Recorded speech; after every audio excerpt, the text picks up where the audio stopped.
Okay, so Pythagoras says that if a triangle has a right angle and you make a square on each of these three sides, then the biggest square has the same area as the other two squares added together. When we talk about the hypotenuse side, the hypotenuse is always the side opposite the right angle or the 90-degree angle. Okay, so in this triangle we have to prove that this triangle is in fact a right angle triangle. So we can do this using the theorem of Pythagoras. So Pythagoras says that the longest side squared, or the hypotenuse squared, is equal to the other two sides squared and added together. Okay, so if the hypotenuse squared is equal to the other two sides squared and added together, then we know that it is a right angle triangle. So to do this, instead of h, we're going to put in, because this here is h, we're going to put in 17. And then we let O be 8, so we put in 8 instead of O, and we're going to let 15 be A, so we put in 15 instead of A. Okay, so then we just calculate the left hand side, so 17 squared is 289. And on the right hand side we have 8 squared, which is 64, and 15 squared, which is 225. So on the left hand side we have 289, and the right hand side we have also 289. So therefore, or this proves that the triangle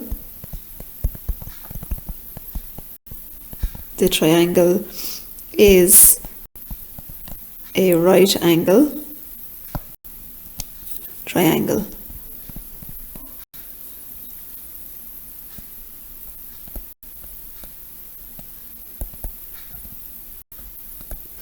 Okay, so this is a right angle. So by the theorem of Pythagoras, it works both ways. If the longest side squared is equal to the other two sides squared and added together, then we know that the triangle has to be a right angle triangle.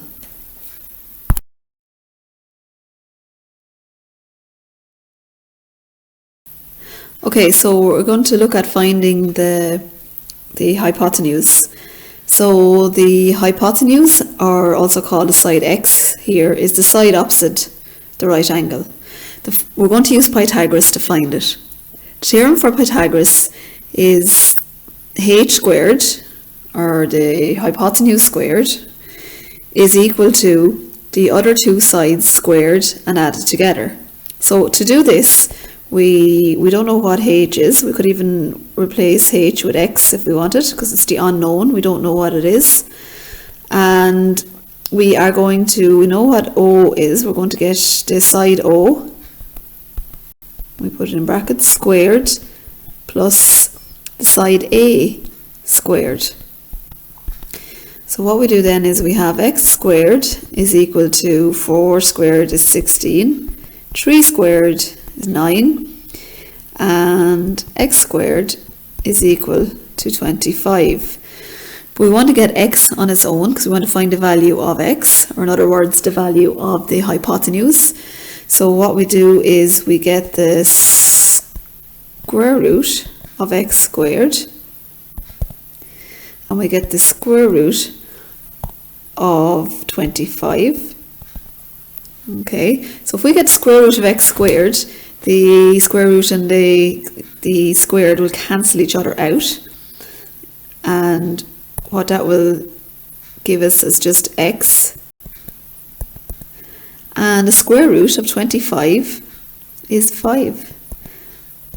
Okay, so in other words, what we have here is that the side x, or in other words, the hypotenuse side,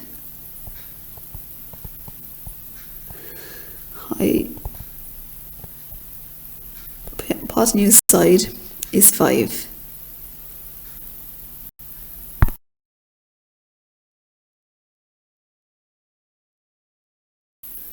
Okay, so this time we're going to find the length of the side A here.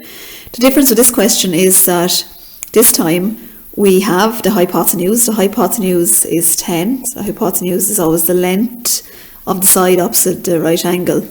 This time we want to find a side other than the hypotenuse.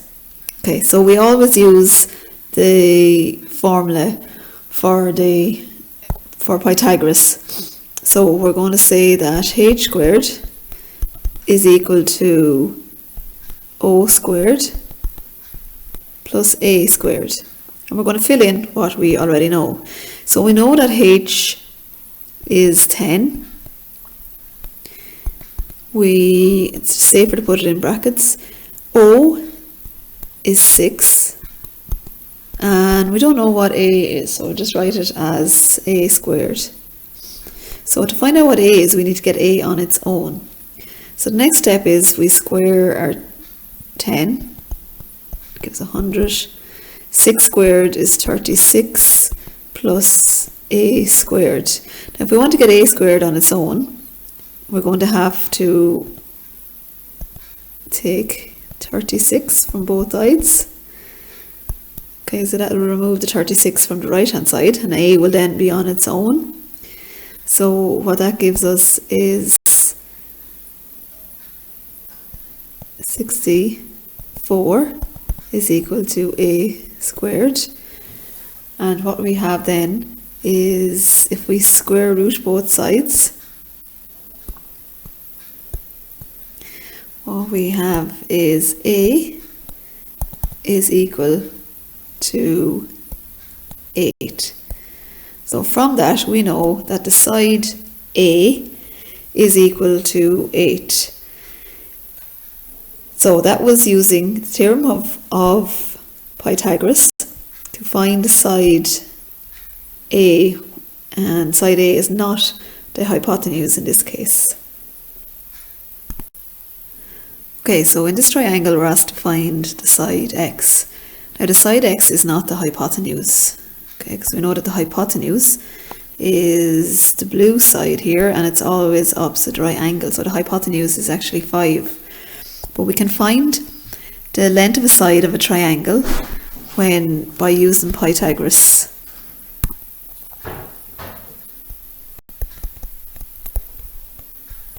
So the theorem of Pythagoras says that the hypotenuse squared is equal to the other two sides squared and added together. Okay, so in this case we're going to label our sides. So 5 is the hypotenuse. We're going to call 3, we'll call that side O, and then x, we'll call it x or call it a, and we fill in our equation. So 5 squared is equal to 3 squared.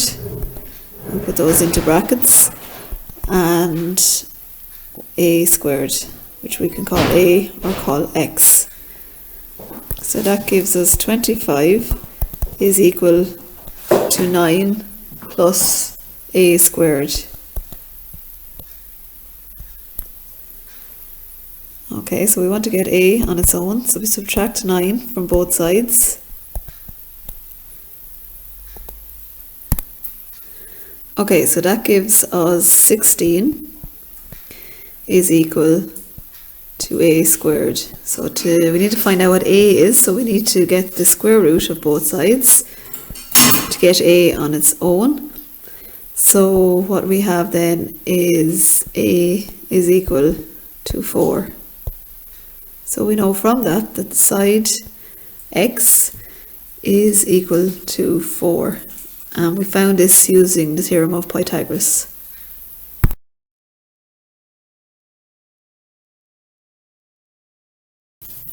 Okay, so we're now going to use Pythagoras to solve a problem. Okay, and this question is on page 187. So we have a book here which is 250 millimeters and it's leaning up against a bookcase.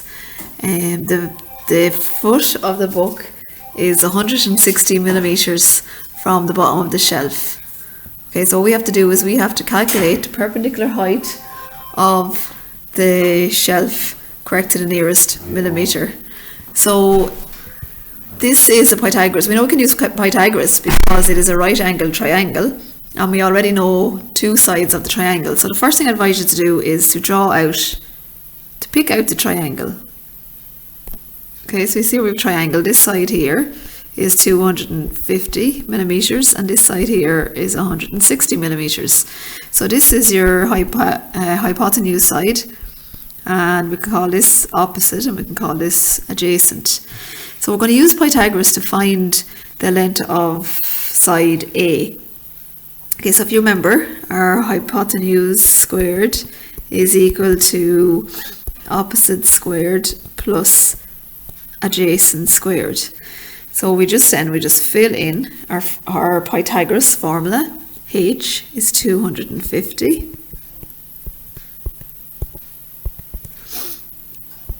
O is 160. So we square that. And then we have A, the side that we're looking for, squared. Okay, so we calculate 250 squared is 62,500. 160 squared is 25,600 plus A squared. So we want to get A on its own, find out what A is. So A squared, what we need to do is we need to subtract 25,600, subtract 25,600. In that case, we get rid of the 25,600 from the right hand side. Okay, so on the left hand side, that gives us 36,900. And on the right hand side, we're just left with A squared.